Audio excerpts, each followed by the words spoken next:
But this particular strike now, various so-called coloured communities will march to the office of the Gauteng Premier David Makhura. They're demanding that neglected and marginalised communities receive proper services. Protests erupted after a Westbury woman was shot and killed in an apparent gang shooting late last month. eNCA's Malungelo Booi is tracking this story for us and joins us live from Mary Fitzgerald Square. Malu, talk to us about the turnout and when are you likely to move to the Premier's office, and also importantly the grievances by the people gathered behind you. Hi there, Xoli, that's right. You know, they've already started to arrive here at Mary Fitzgerald Square and they'll be marching to the office of the Premier. The buses, Xoli, are coming from at least 17 communities here in Gauteng. They'll be marching to the Premier's office. At the heart of this really is what they say is the neglect of the coloured community. I want to bring in Anthony Williams. He's one of the people that's leading this march and also Gauteng's Total Shutdown organizing committee. Sir, thanks for your time. What's at the heart of this? Well, you saw what these people are writing over here. They're tired of being left behind, It's not like we must come and beg, It's similar like what is happening in Westbury. People want us to, this country wants us to applaud and clap hands when the minister, is now, that is deployed police in Westbury. I mean, we don't want to clap hands. We are not going to clap hands with the minister. That is his job, right? He was supposed to do it a long time ago, right? So we have lost, how many people have we lost in Westbury? So how many more people must we lose? So we are not going to clap hands. These guys must do their job. We are paying them. These people over here, they are paying, their tax money are paying. Whenever they go, their tax money is paying them. Anthony, what do you want? Answer that question. What does these communities want? What you see is even what she's shouting their way with drugs. That is just that's a small thing in the equation. The reason why many of them are on drugs is because these people have been left outside of any form of economic activity. They've got no money. There's nothing. The poverty is massive, in all our areas. Look at how many people are here, right? And there's at least another group like this in the same place in Rivoli where they are coming from. And we can already also know that there's some sabotage this morning on our transport.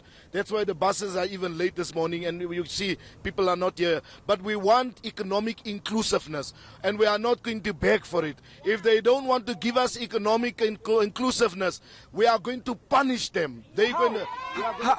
How then are you going to do that? Explain to me what do you mean when you say you're going to punish them? We told the JSE on Wednesday and the businesses on the JSE, if you don't listen to us and you ignore us and you don't respond in the next 7 days, you can be sure that all the strategic businesses within South Africa, we are going to cut the economic flow of those companies. We are going to punish them.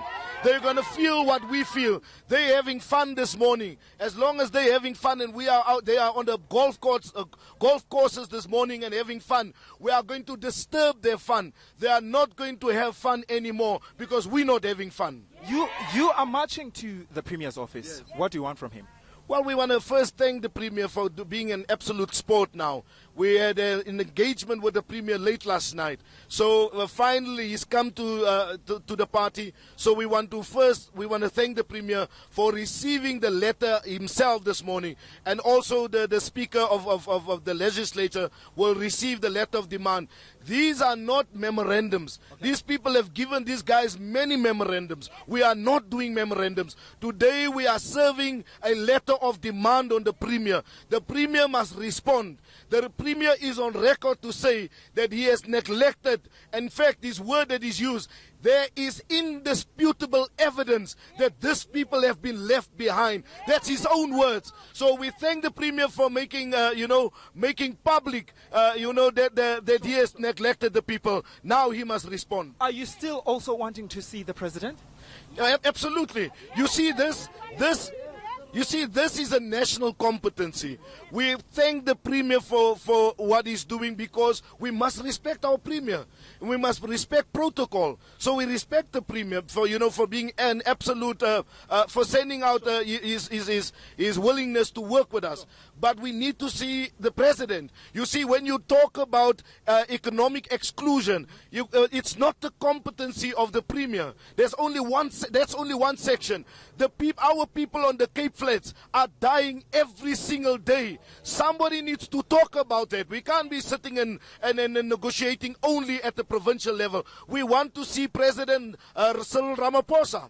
Okay, thank you. Anthony Williams there, Xoli. I want to go through some of the placards that have been, that are here actually, that are written. I mean, this one says hurtful colours. I hope I got that right. And for Gauteng colours as well.